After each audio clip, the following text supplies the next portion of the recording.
Everyday blessings, berkat setiap hari, sincere heart, hati yang tulus. Amsal 23 ayat 7. Sebab seperti orang yang membuat perhitungan dalam dirinya sendiri, demikianlah ia. Silakan makan dan minum, katanya kepadamu, tetapi ia tidak tulus hati terhadapmu. Jika kita menjadi seperti yang kita pikirkan sebagaimana ditegaskan firman Tuhan, maka tidak mengherankan jikalau Alkitab mengajar kita agar kita belajar merenungkan firman Allah, yaitu mengulang dan mengulangnya lagi di pikiran kita sampai firman itu menjadi bagian dari kita. Perenungan artinya mengambil informasi dan mengubahnya menjadi wahyu.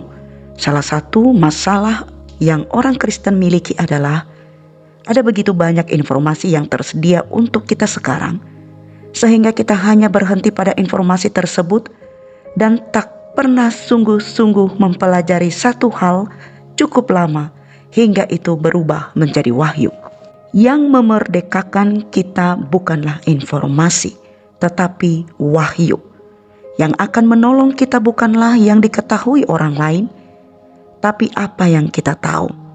Bahkan bukan apa yang kita tahu, tetapi apa yang kita tahu bahwa kita sadar kita mengetahuinya, seperti pengetahuan yang sudah dibukakan dan berakar dalam, yang tak bisa dirampas oleh iblis dari kita melalui kebohongannya. Roma 12 ayat 2 berkata, agar kita jangan menjadi serupa dengan dunia ini, tapi untuk berubah menurut pembaruan akal budi kita. Rasa takut, rasa bersalah, rasa tak nyaman dengan diri sendiri, dan kekhawatiran bisa kita tolak atau kita terima dengan pikiran yang benar ataupun salah. Kita bisa membuka pikiran kita pada rasa takut dan membiarkannya masuk, atau kita bisa menutup pikiran kita pada rasa takut dan tidak membiarkannya masuk. Pikiran itu seperti pintu gerbang.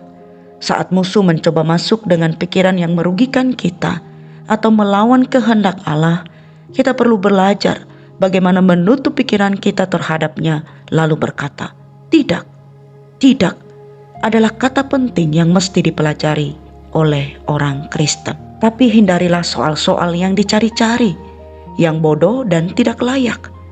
Engkau tahu bahwa soal-soal itu menimbulkan pertengkaran.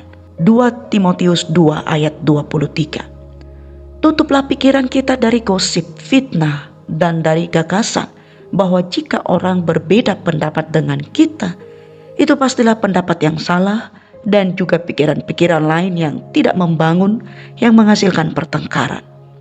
Tetapkanlah pikiran kita pada hal-hal yang layak dipikirkan, seperti kasih kebaikan, memikirkan yang terbaik untuk orang lain, anugerah, belas kasih, dan pikiran-pikiran yang membangun yang bisa kita temukan dalam firman Allah. Lihat Filipi 4 ayat 8. Percayalah kepadanya. Sebagaimana yang kita pikirkan di dalam hati, seperti itulah diri kita. Jadi tutuplah pintu untuk setiap pikiran yang bukan berasal dari Allah. Misi memiliki hati yang tulus. Kita berdoa. Ya Bapa, tolong kami memiliki hati yang tulus di hadapan-Mu dan kepada sesama kami. Dalam nama Tuhan Yesus. Amin.